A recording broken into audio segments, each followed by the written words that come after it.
The Sony Xperia XP2 is here, fully unveiled at Mobile World Congress 2018, and after spending a good portion of the time since testing the phone, it is evident that it is a competitive match for 2018 set of Android flagships. The XP2 delivers a top all-round hardware package, with a powerful Snapdragon 845 processor partnered with 4GB of RAM, 64GB of internal storage, and a vibrant 5.7-inch 18:9 HDR Full HD Plus display.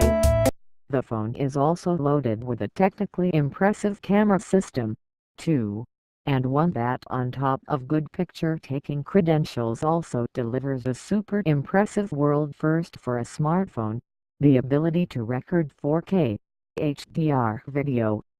There's some interesting, unique features packed into the latest flagship Xperia as well, such as its dynamic vibration system. However, all of these qualities are of significantly less importance than the phone's design, and specifically whether Sony could finally ditch the massive bezels that have haunted its devices over recent years.